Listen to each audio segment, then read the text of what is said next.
Alright, here we go with notes part 2. So we're going to work through some examples. Here's a diagram of our first situation. Looks like a car going around a corner. Probably little T and his sister playing Jello or corners in the back. So the words say a 1,200 kilogram car and driver round a curve of radius 40 meters.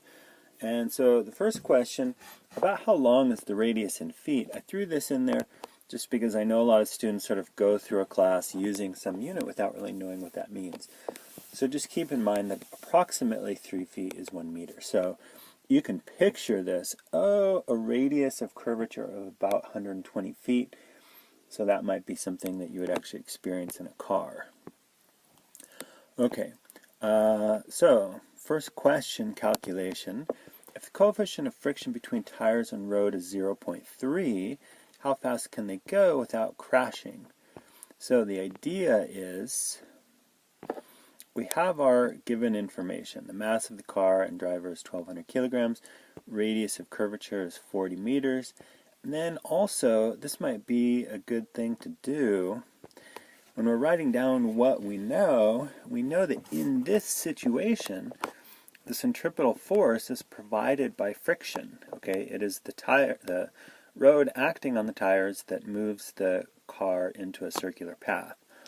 And we know that centripetal force is mass times centripetal acceleration, and we know that frictional force is the coefficient of friction times the force that pushes the two surfaces together, meaning the normal force. And in this situation, if we were to create a free body diagram, which would be a great idea, we have the road pushing up on the car, we have gravity pulling downward, and we have friction pushing to the left. Notice how there's no force to the right. So in this case, obviously the upward and downward forces are balanced. The car is not levitating or sinking into the ground.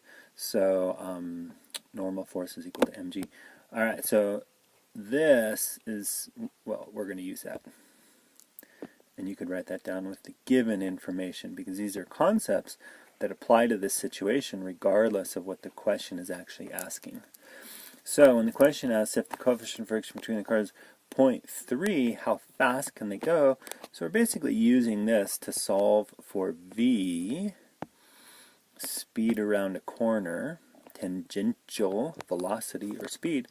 So I crossed out the masses. We do know the mass, and so if you wanted to complicate your life, you could plug that number in and the numbers would be larger. But I chose not to, so we're solving for v. Radius of curvature is 40 meters.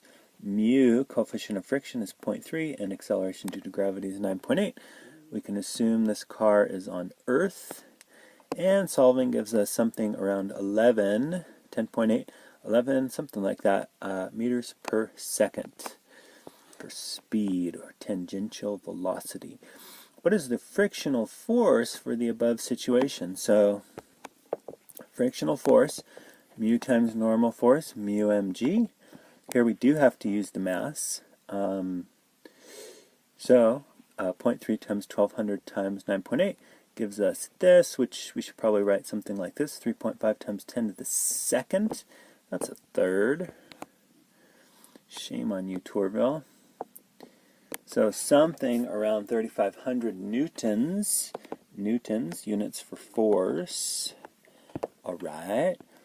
If the driver wanted to go 30 meters per second, which is about 60 miles per hour, around the curve, how sticky would her tires have to be? This is fast. I threw that in there because the number we get is kind of unrealistic. But from the above, again, same situation. Centripetal force equals frictional force. Masses cancel out. And here we know what the velocity is, but we're solving for the coefficient of friction. So we have a velocity of 30 meters per second, radius of curvature, acceleration due to gravity, and so 2.3, that is stickily unrealistic. Cornering like it's on rails. And then if the road were covered in ice, so that mu equals 0, that's some pretty slippery ice. How fast could she go around the corner? So Newton's first law says that she would just travel on a straight line, meaning would not make the corner. mathematically speaking, if we were to substitute in 0 for mu, there is some mass and there is some radius, so v would have to be 0, meaning she could just sit there and she would, if she weren't driving, the car wouldn't really move. Okay, so those are some examples of rounding a corner, friction, centripetal force, how they're related. We have a loop-de-loop. So here's our friend Joey in a roller coaster, and Joey and his coaster have a mass of 800 kilograms. So that's like, I don't know, 1,500 pounds, something like that. If they roll 20 meters per second through a loop of radius is 35 meters. Okay, so first of all, when you're talking about a roller coaster rolls and coasts, that's the name, it coasts through this. So it'd actually be going faster here and slower up here, so it'd slow down and speed up, just like a ball thrown into the air. And when we talk about kinetic and potential energy, we can do some calculations related to that. But for now, we're just saying, okay, this object is going a constant speed through the loop. So, draw a diagram. Here we go. And write given info. So I wrote in velocity equals this, radius equals this, mass equals this. Good to do. And then I also wrote in, what do we know? Well, we know this about a loop-de-loop situation. At the top, the weight contributes, the weight is pulling towards the center of the circle, so it contributes to the centripetal force. Whereas on the bottom, the weight is out of the circle, right? Pointing this direction, not this direction. So the normal force, the force of the track on the coaster, has to overcome both the weight and provide the centripetal force. So these, you know, if it doesn't make sense to you, you should just memorize that.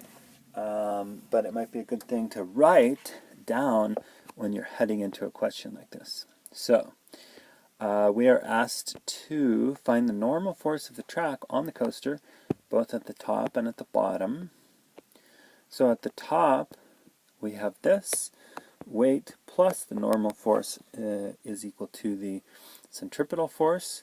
And so substituting in the values that we have, we get that the force of the track on the coaster is about, I think it was 1302 or something like that. It's about 1,300 newtons. So normal force. And notice how that's pretty significantly less than the actual weight.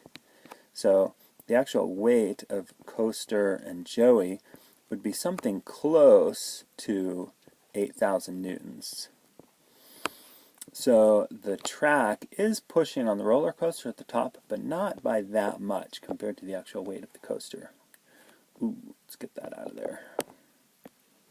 And then at the bottom, however, we have normal force has to provide the centripetal force plus cancel out the weight.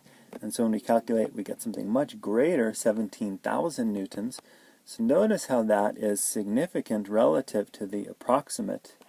It was 8,000, right? Significant compared to the approximate weight of the coaster and Joey. So a lot more force at the bottom. So the same thing would happen to Joey if he were sitting on a bathroom scale in the roller coaster.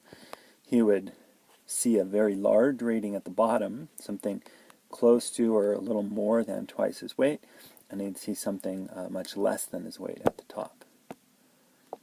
I don't know if they'd let you smuggle. You'd have to smuggle the bathroom scale into the roller coaster. What is the slowest they could go through the loop? So they want to be weightless right here and feel like they're floating. If they were sitting on a bathroom scale, the bathroom scale would read 0. And so in that situation, the weight provides all the centripetal force. There is no force of the track on the coaster to just make the curve. So mg equals mv squared over r for weight equals centripetal force. And if we plug in, we get 19 or 18.5 meters per second. And again, double that, so something around 40 miles per hour. which is pretty reasonable for a roller coaster. Okay, that's it. Thanks for listening.